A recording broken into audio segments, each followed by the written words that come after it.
স্কিনখন বেয়া হৈছে, ডাৰ্ক হৈছে, ৰিংকল পৰিছে, স্কিনখন লুজ হৈ গৈছে, চকুৰ এই পোৰ্শনবোৰ তললৈ নামি আহিছে, বহুত প্ৰব্লেম আপোনাৰ স্কিনখনত। কি কৰিব এতিয়া? দুটা খুব ভাল ৰিমেডি দিম আজি মই। সেই ৰিমেডি কেইটা খুব সিৰিয়াসলি ফলো কৰিব, খুব সিৰিয়াসলি ফলো কৰিব, দেখিব আপোনাৰ স্কিনৰ সকলো প্ৰব্লেম 10 দিনত, যেনেকে মই থাম্বনেইলত দিছো, 10 দিনত আপুনি স্কিনৰ পৰা এটা ভিজিবল ৰিজাল্ট দেখিবলৈ পাব। সো আহক আমি ভিডিওটো ষ্টাৰ্ট কৰো। আপোনাৰ স্কিনখনলৈ আপুনি সুখী নহয়, ৰিংকল, ডাৰ্ক, আনইভেন টোন, স্কিনখন ঢিলা হৈ যোৱা, ফাইন লাইন্স, ৰিংকল, এইবিলাক যদি আপোনাৰ স্কিনত হৈছে, আপোনাৰ টেনচন লোৱাৰ কোনো দৰকাৰ নাই। এতিয়াৰ পৰা আপোনাৰ মুখখন একেবাৰে গোলাপৰ নিচিনাকে জিলিকি উঠিব, সেইটো মই আপোনালোকক কথা দিব পাৰো। মাত্ৰ দুটা সিম্পল স্টেপ ফলো কৰি। আমাৰ এজৰ লগে লগে ষ্ট্ৰেছ, লাইফষ্টাইল এইবোৰৰ কাৰণে আমাৰ স্কিন সেলবোৰ ঢিলা হৈ পৰে, আৰু সেই তেতিয়াই ফাইন লাইন্স আৰু ৰিংকল আৰম্ভ হৈ যায়।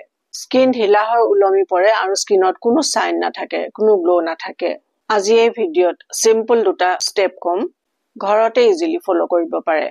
1 নম্বৰত এটা নেচাৰেল ড্ৰিংক, যিটোৱে আপোনাক ভিতৰৰ পৰা নৰিশমেন্ট দিব আৰু স্কিনখনক টাইট আৰু স্মুথ কৰি তুলিব। 2 নম্বৰত এটা নেচাৰেল মাস্ক মুখত এপ্লাই কৰিব লাগিব।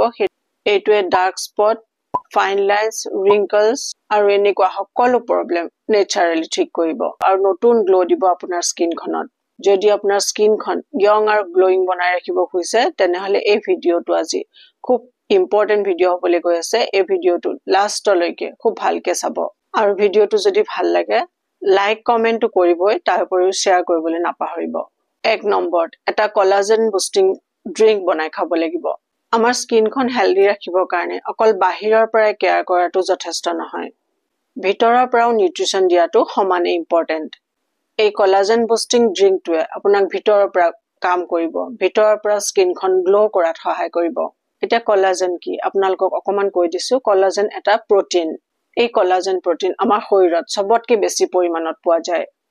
এইটোৱে আমাৰ স্কিন হেলদি আৰু গ্লোয়িং কৰি ৰখাত হেল্প কৰে। এজ বঢ়াৰ লগে লগে আমাৰ শৰীৰত কোলাজেন প্ৰটিন কম হ'বলৈ ধৰে, আৰু তাৰ কাৰণে আপুনি যদি বিচাৰে আপোনাৰ স্কিন একেবাৰে টাইট আৰু গ্লোয়িং হৈ থাকক, তাৰ কাৰণে কোলাজেন ৰিচ আহাৰ আপুনি যিমান পাৰে ল'ব লাগিব। চিকেন, কমলা, নেমু, সেউজীয়া শাক-পাচলি, কালাৰফুল ভেজিটেবলছ, এইবোৰ কোলাজেন ৰিচ আহাৰ, এইবোৰ বেছি পৰিমাণত খাব।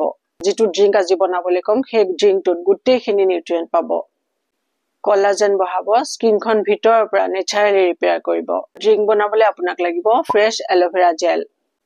যদি ঘৰত এল'ভেৰা প্লান্ট আছে, তাৰ পৰা জেলটো উলিয়াই ল'ব, আৰু যদি প্লান্ট নাই তেতিয়াহলে মাৰ্কেটত খুব নেচাৰেল জেল পোৱা যায়। আপুনি ভাল কোম্পানী, ভাল প্ৰডাক্ট চাই ল'ব, সেই জেলো ব্যৱহাৰ কৰিব পাৰে, এল'ভেৰা জেল। নেক্সট ইনগ্ৰেডিয়েন্টটো লাগিব আমলখিৰ ৰস, আৰু লাগিব ফ্লেক্স সিডছ আৰু মৌ। এল'ভেৰা জেল এক অদ্ভুত শক্তিশালী প্ৰডাক্ট আমাৰ স্কিনৰ কাৰণে। ইয়াত ভিটামিন চি আৰু ই আছে, যিটোৱে স্কিন হাইড্ৰেশ্যন আৰু ইলাষ্টিচিটি ইম্প্ৰুভ কৰে। আমলখিটো ভিটামিন চিৰ সকলোতকে ভাল চ'ৰ্চ।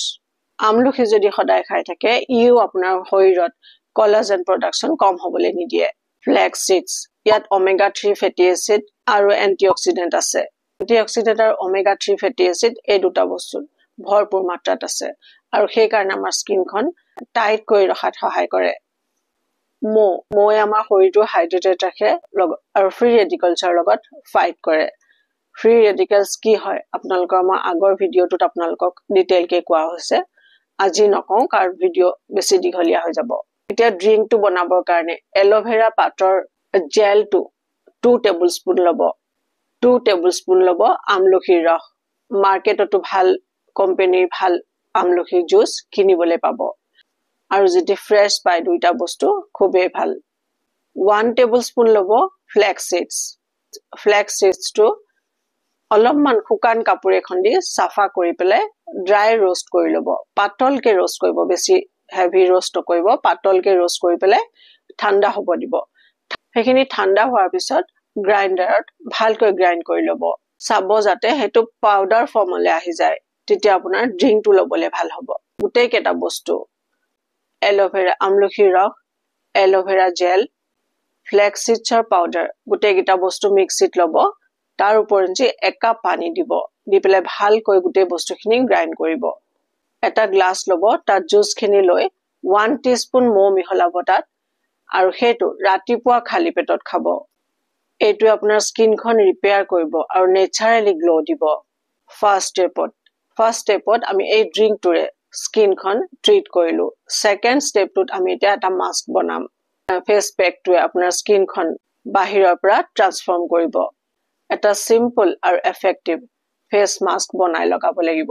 এইটোৱে আপোনাৰ স্কিনখনক ইনষ্টেণ্টলি টাইট কৰিব, ৰিংকল কম কৰিব আৰু অভাৰঅল স্কিন টেক্সচাৰ ইম্প্ৰুভ কৰিব। আপোনাক 4টা বস্তুৰ দৰকাৰ হ'ব এই মাস্কটো বনাবৰ কাৰণে। এটা কণীৰ বগা অংশ ল'ব লাগিব, এল'ভেৰা জেল ল'ব লাগিব, মৌ আৰু নেমু, এইকেইটা বস্তু ল'ব লাগিব। কণীৰ বগা অংশটোৱে আপোনাৰ স্কিনখন টাইট কৰিব। ইয়াত এলবুমিন থকাৰ কাৰণে স্কিনখন আপোনাৰ স্মুথ কৰিব। এল'ভেৰা স্কিনখন ডিপলি মইশ্চাৰাইজ কৰে আৰু স্কিন ইলাষ্টিচিটি ইম্প্ৰুভ কৰে।